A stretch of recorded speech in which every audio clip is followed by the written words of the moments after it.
And then there's this scene, which is at this point, everything from this going on to the end of the game is a completely new scene compared to the very first thing we released.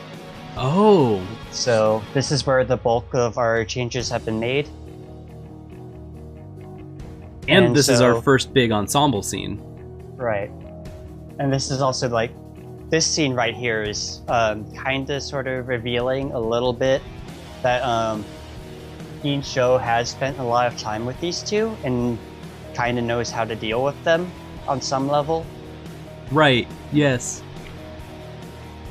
So that's like, we haven't talked too much about Show and her connection to Toko and Devon, but that's something that's going to come up a lot in Chapter 1 when the band is exploring Hell in order to get to the competition venue.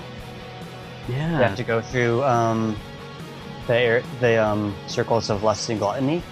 Yep. So that's Toko and Devon's home, as well as Ginshou's, or is it? And we can come back right here is also the second best animation. Yeah, I really like that one. Just how Show owns everyone is it made the scene just so nice. Yeah, that was one of my first attempts to start really working with using the visuals and the animation to tell the story rather than just saying stuff. And so I really like how that turned out. Yeah, no, it's really powerful. It said a lot and without anything, and it was very fun. Mm-hmm. And it felt very Ginsho too, so. Yep.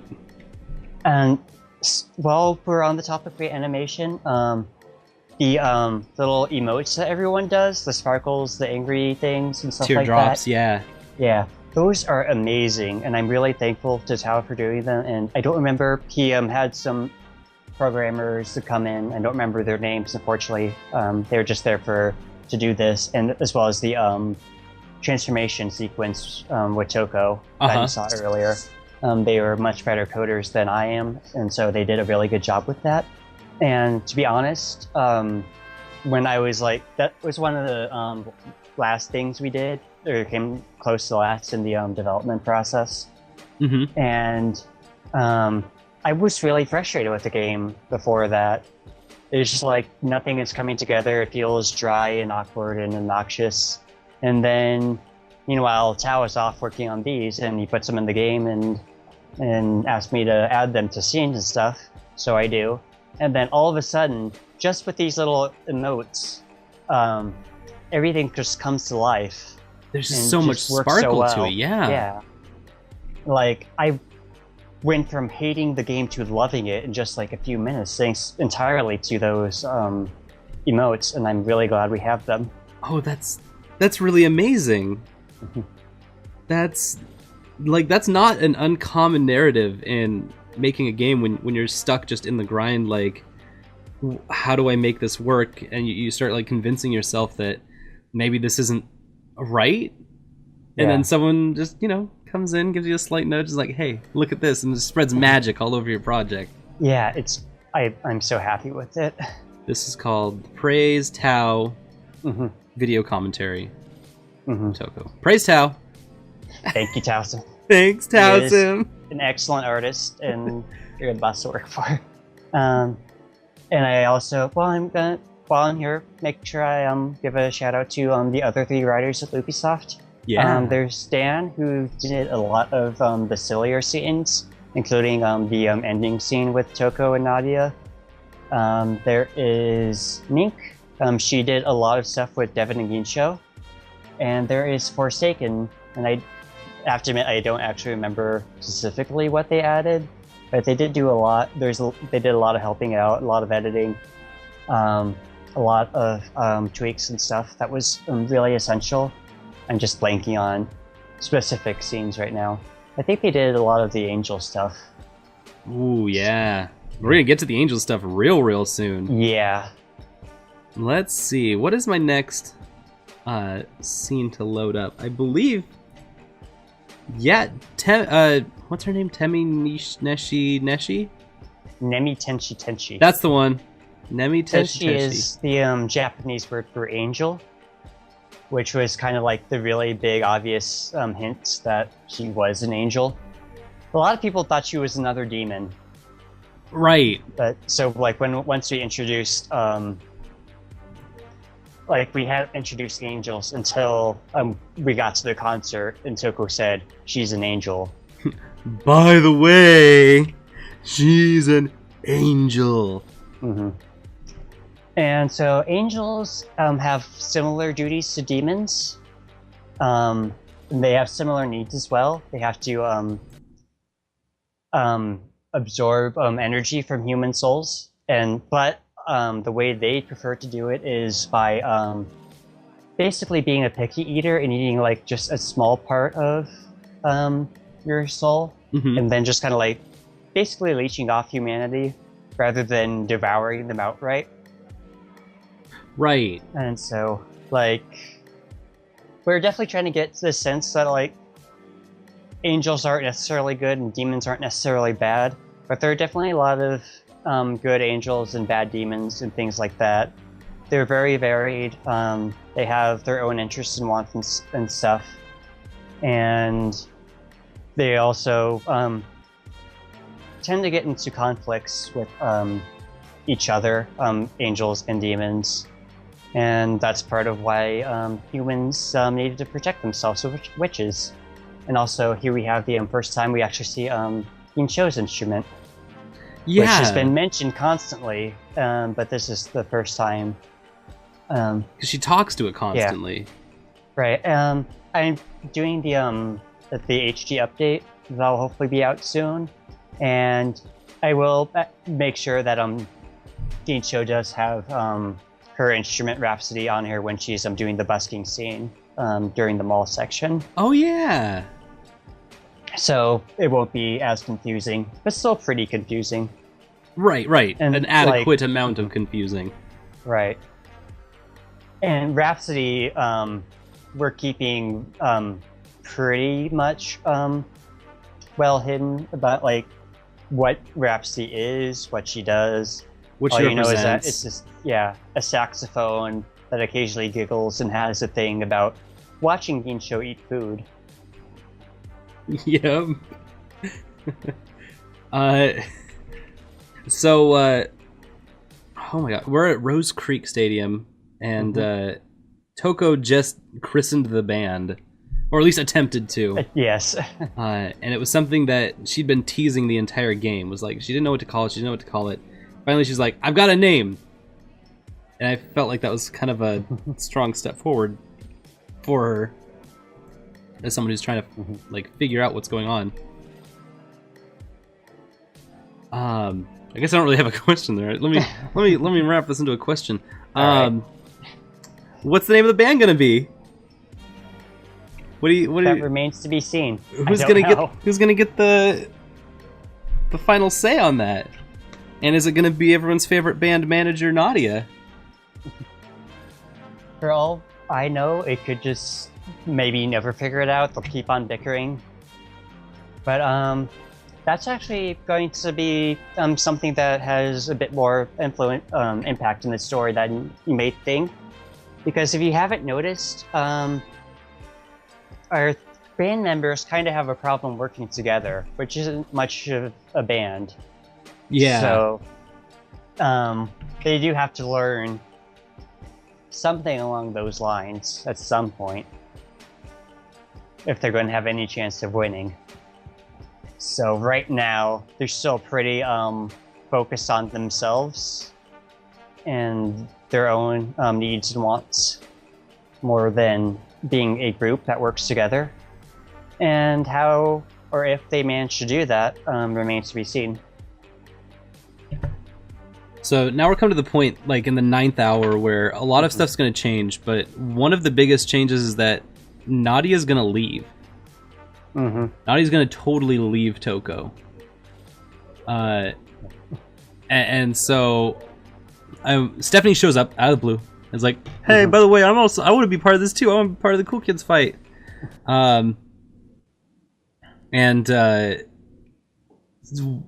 So why is Nadia now like totally fine with just leaving Toko behind in the middle of a battle?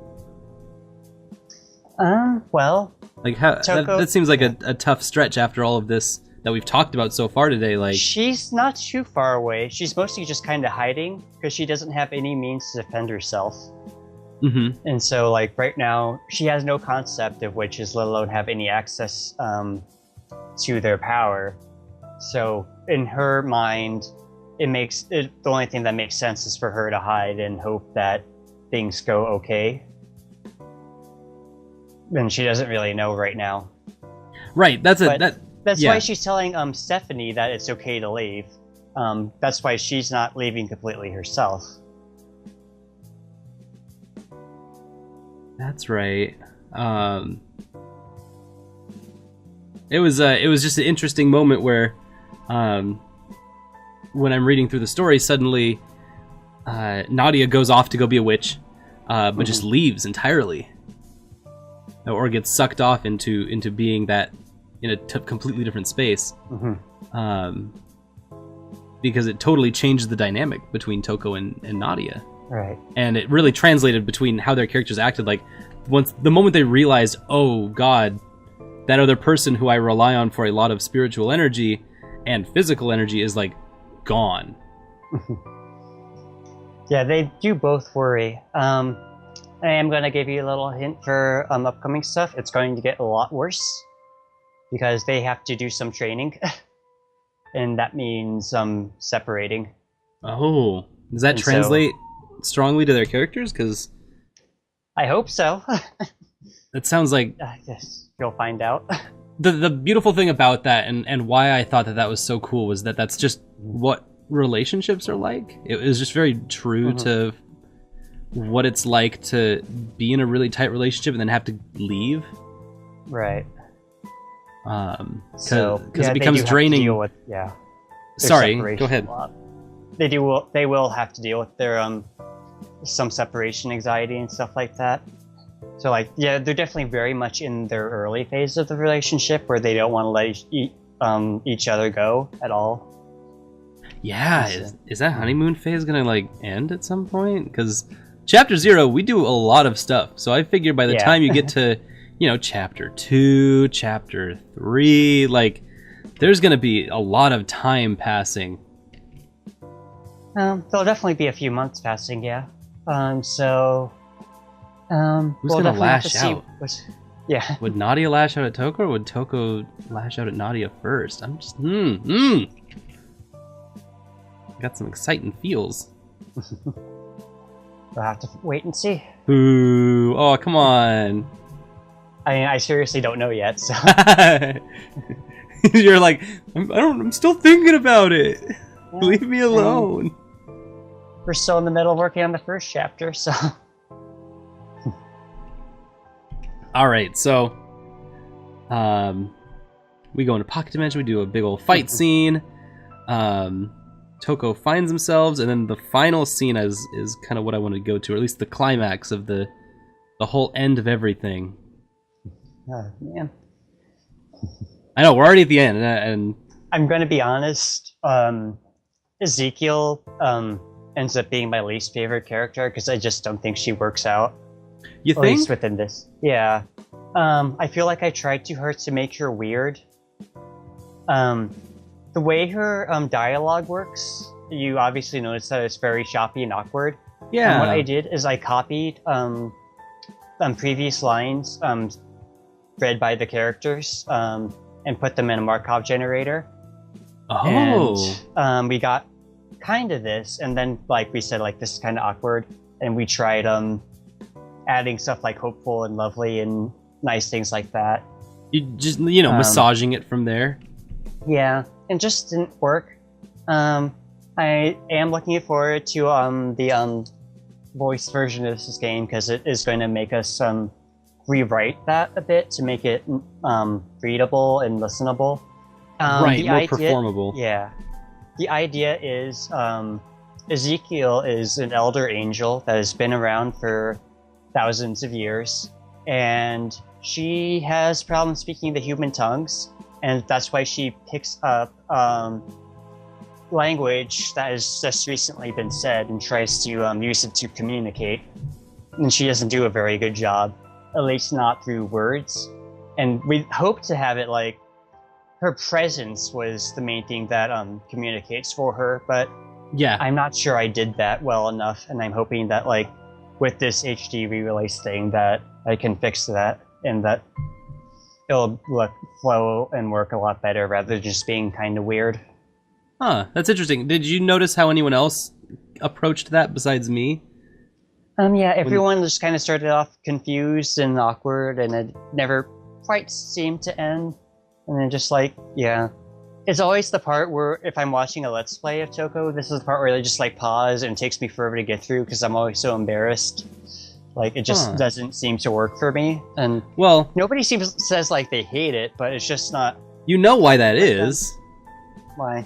Because you gave up the control of writing it to a machine, which is amazing. I think that's actually a really cool part of this.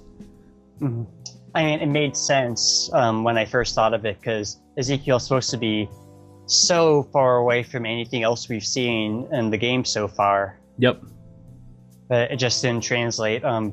No, like, I loved not knowing what she was saying, because I would be looking at these lines. I don't know what glamorous light-washed footprints from upon the sky, trying to decipher some kind of meaning from it, and just kind of coming up flat, and it was...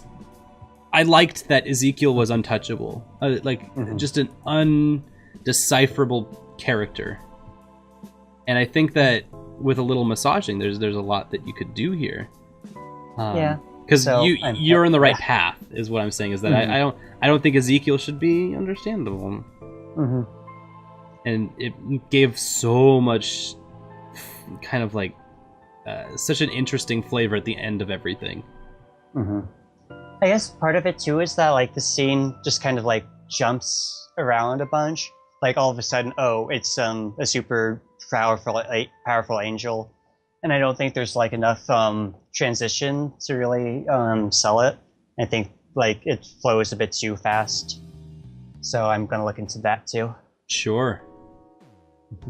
That's actually really fascinating to hear. Like that's. I think it's really interesting and fascinating how, because this is the end of the game for you as the writer. You're like, we're shutting up shop real soon. For me as the Let's Player, and for I'm sure everyone else who is playing for this, we're also at that same point where it's like, all right, it's closing time. Everyone, last call for alcohol, because we're going home soon. And then this happens. Like, you get the narrative weight of like, oh shit, there's not just demons. There's also angels we got to worry about who have their own hierarchy. And their hierarchy is completely ununderstandable. It's a really strong moment. And it straight up reminded me of Bayonetta. Oh. Because the hierarchy is right there in Bayonetta. And I haven't played that one, but Tao has, so he might be able to talk about that more. Nephilim. The Nephilim here is a main kind of enemy in Bayonetta, and definitely looks very mechanical in that representation too. Love, knock yourself down scene. I don't know if we missed this or it's coming up later. Sorry, it's just I literally have no idea what she's saying, but on the screen, the moment that she flips over, I'm like, oh shit, oh no, this is bad. It's like her words don't matter because she doesn't care about what words she's saying, or at least the words matter to her in a completely inhuman sort of way. And that's what makes her like that god tier level.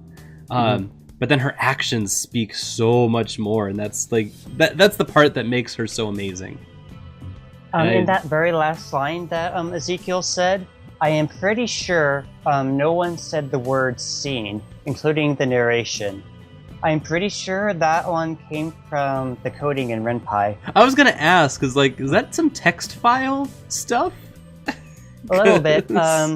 I forget if we've seen it or if it's about to come up, but at some point, she just says the word "na," and that's the code for Renpai to give Nadia a line.